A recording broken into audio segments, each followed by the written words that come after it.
Hello, আসসালামু আলাইকুম। আমার প্রিয় শিক্ষার্থীবৃন্দ, সবাই আশা করি ভালো আছো। আজকে তোমাদের অষ্টম শ্রেণীর তোমরা যেখানে 7 কবিতার 127-28 পৃষ্ঠার প্রশ্নের উত্তর নিয়ে তোমাদের সামনে আবার হাজির হলাম। সবাইকে স্বাগতম।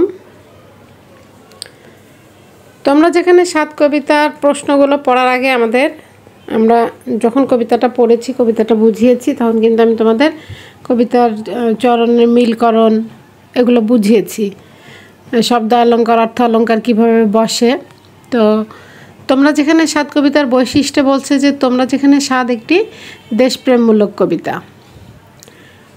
এই কবিতায় কবি বাংলাদেশের প্রকৃতির সৌন্দর্য তুলে ধরেছেন। এই সৌন্দর্যকে ভালোবাসেন বলে তিনি এখান থেকে আর কোথাও যেতে চান না। তার মানে কি, বৈশিষ্ট্যতে আমরা যখন বৈশিষ্ট্যগুলো পরীক্ষায় আসবে আমরা এটা লিখতে হবে, আমাদের এই জন্য মুখস্থ করতে হবে। দেশপ্রেমমূলক কবিতা। কবি এই প্রকৃতিকে এতটাই ভালোবাসেন যে তিনি এই দেশ ছেড়ে আর অন্য কোথাও যেতে চান না। এই কবিতার প্রতিচরণের শেষে মিল আছে। যখন আমি কবিতা বুঝিয়েছিলাম আগের ক্লাসে, তখন কিন্তু আমি তোমাদের এটা বুঝিয়েছি, তবে তা বিশেষ নিয়মে। প্রথম চরণে পারের শব্দের সাথে, চতুর্থ চরণের অন্ধকারে, পঞ্চম চরণের তাহারের সাথে, অষ্টম চরণের ধারে।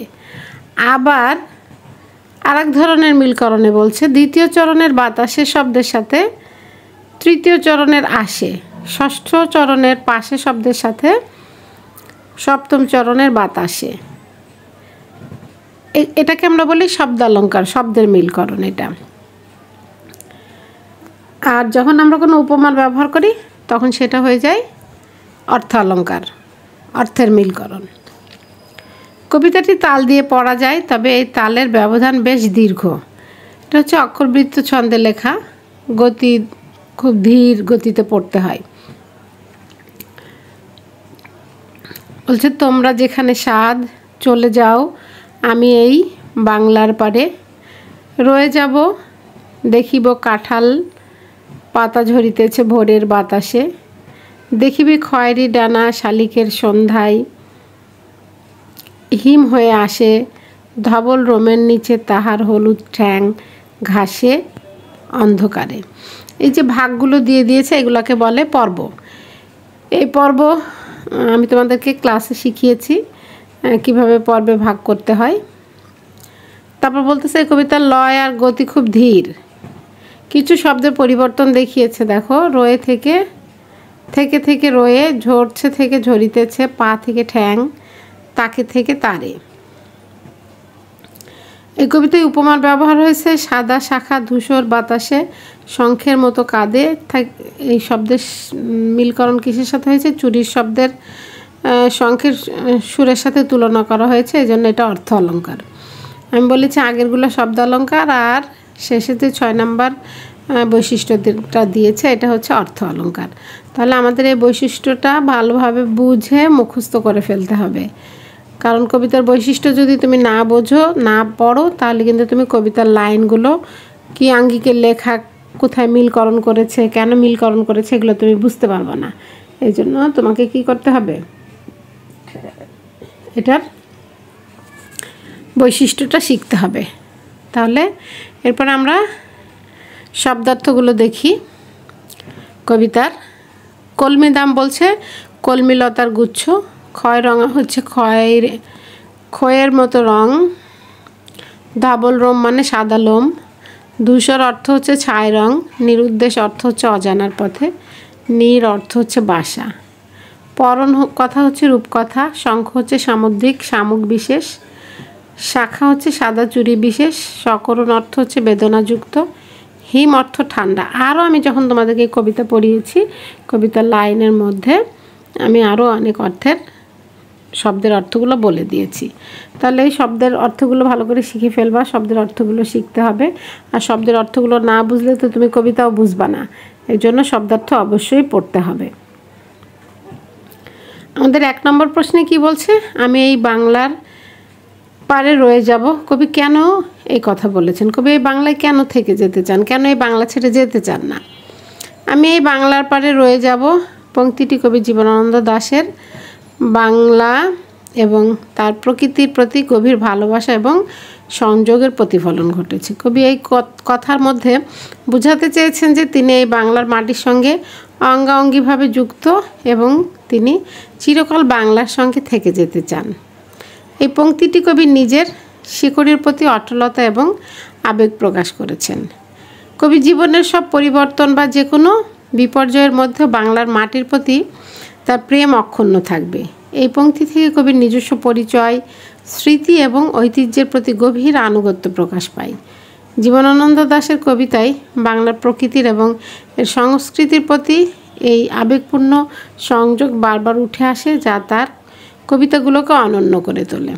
তার মানে কি, কবি তার এই দেশকে, প্রকৃতিকে এতটাই ভালোবাসে যে সেই বাংলায় রয়ে যাবে, বাংলা ছেড়ে কোথাও যাবে না। এর মধ্য দিয়ে কবির কিসের কিসের পরিচয় পাওয়া যায়? সংস্কৃতির পরিচয় পাওয়া যায়, তার ঐতিহ্যের পরিচয় পাওয়া যায় এবং তার যে শিকড়ের প্রতি একটা অটলতা আছে, টান আছে, সেটা আমরা বুঝতে পারি। তাহলে আমরা দ্বিতীয় প্রশ্নে যাই। বলছে দেশপ্রেম সম্পর্কে তোমার ধারণা কি? এই কবিতায় কিভাবে দেশপ্রেম প্রকাশ পেয়েছে? তো বলছে যে দেশপ্রেম বলতে আমরা সাধারণত সেই গভীর ভালোবাসা, শ্রদ্ধা এবং আনুগত্যকে বোঝায় যা একজন ব্যক্তি তার মাতৃভূমির প্রতি পোষণ করে। আমি যেমন বাংলাদেশে জন্মগ্রহণ করেছি, জন্মসূত্রে আমি বাঙালি, বাংলা আমার জন্মভূমি, আমি বাংলাকে প্রচণ্ড ভালোবাসি। এটি শুধু নিজের দেশকে ভালোবাসা নয়, বরং দেশের সংস্কৃতি, ঐতিহ্য, প্রকৃতি এবং মানুষের প্রতি দায়িত্বশীলতা এবং আবেগ প্রকাশের মাধ্যম। দেশপ্রেম একজন মানুষকে দেশের জন্য ত্যাগ স্বীকার করতে এবং দেশের উন্নতির জন্য কাজ করতে উদ্বুদ্ধ করে। জীবনানন্দ দাশের তোমরা যেখানে স্বাদ চলে যাও কবিতায়, তোমরা যেখানে স্বাদ চলে যাও কবিতায় দেশপ্রেমের প্রকাশ অত্যন্ত সূক্ষ্ম এবং গভীর। কবি যখন বলেন আমি এই বাংলার পাড়ে রয়ে যাব, তিনি এই বাংলার মাটির প্রতি অটল ভালোবাসা এবং সংযোগ প্রকাশ করেন। এটি শুধু ব্যক্তিগত নয়, বরং জাতীয় পরিচয়ের প্রতিফলন। কবি যেন বাংলার প্রকৃতি, নদী, গাছপালা এবং মানুষদের সঙ্গে নিজেকে অঙ্গাঙ্গিভাবে যুক্ত বলে অনুভব করেন, যা প্রকৃত দেশপ্রেমেরই একটি চিত্র। এই পংক্তিতে দেশপ্রেম কেবল একটি আবেগ নয়, বরং এটি জীবনের অংশ হিসেবে প্রতিভাত হয়েছে। কবি যেখানে অন্যরা চলে যাচ্ছে সেখানে বাংলার মাটিতে থেকে যাওয়া প্রতিজ্ঞা করেছেন এবং তার নিজ দেশের প্রতি গভীর অনুরাগী প্রকাশ পেয়েছে।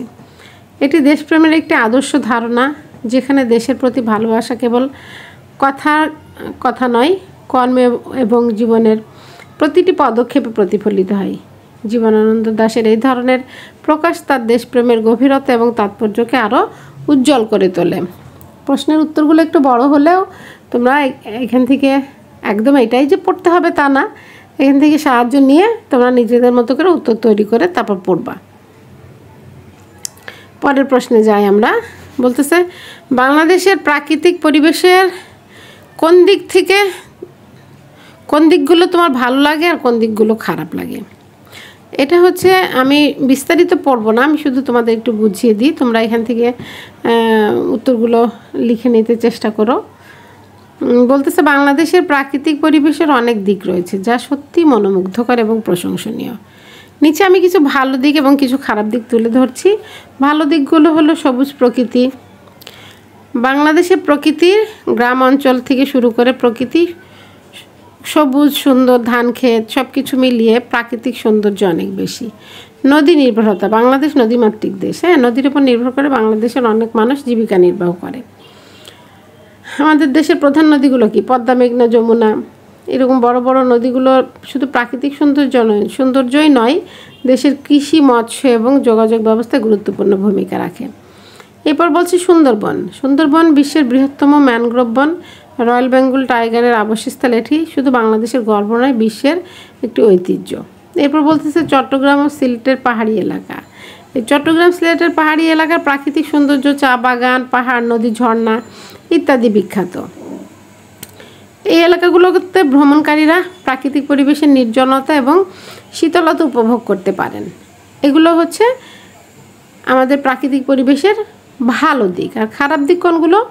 দূষণ, বিশেষ করে শহর অঞ্চলে বায়ু দূষণ, পানি দূষণ, শব্দ দূষণ, এ ধরনের দূষণগুলো হয়। এরপর বন উজাড় করে কেটে ফেলা হচ্ছে, বনভূমি দিন দিন কমে যাচ্ছে, এটা একটা খারাপ দিক। নদীর ভাঙনের কারণে বন্যা হচ্ছে, নদীর ভাঙনে ঘরবাড়ি সব নদীর মধ্যে চলে যাচ্ছে, বন্যা হচ্ছে। বর্ষাকালে কি হচ্ছে, ব্যাপক ক্ষয়ক্ষতি হচ্ছে। পরিবেশগত অবক্ষয়ের কারণে কি হচ্ছে, অবৈধ পাথর উত্তোলন, জলাশয় ভরাট, অপরিকল্পিত নগরায়নের কারণে পরিবেশের ক্ষতি হচ্ছে। দীর্ঘমেয়াদী দেশের প্রাকৃতিক পরিবেশের উপর বিরূপ প্রভাব ফেলছে। বাংলাদেশের প্রাকৃতিক পরিবেশে এই বৈচিত্র্য এবং বিভিন্ন চ্যালেঞ্জ একদিকে যেমন সৌন্দর্য ও গর্বের, অন্যদিকে তেমন কি এটা পরিবেশ সংরক্ষণ ও উন্নয়নে আমাদের সচেতনতার প্রয়োজনীয়তা তুলে ধরা হয়েছে। তার মানে আমি এখানে তোমাদের ভালো দিকগুলোও দিয়ে দিলাম, খারাপ দিকগুলোও দিয়ে দিলাম। তোমার এখান থেকে সম্পূর্ণ পড়তে হবে তা না, এখান থেকে তুমি তোমার মনের মাধুরী মিশিয়ে নিজের মতো করে প্রশ্নের উত্তর লিখে নিবা। আমরা এখানে উত্তর দিয়ে দিচ্ছি মানেই যে আমার উত্তরই তোমাকে পড়তে হবে তা না, তুমি নিজের মতো করে পড়বা, ওটাই হচ্ছে সৃজনশীলতা। তাহলে আমাদের 3টা প্রশ্ন ছিল, 3টা প্রশ্ন আমি দিয়ে দিলাম আজকে মতো। তাহলে এখানে ক্লাস শেষ করি। সবাই ভালো থেকো, সবাইকে অসংখ্য ধন্যবাদ।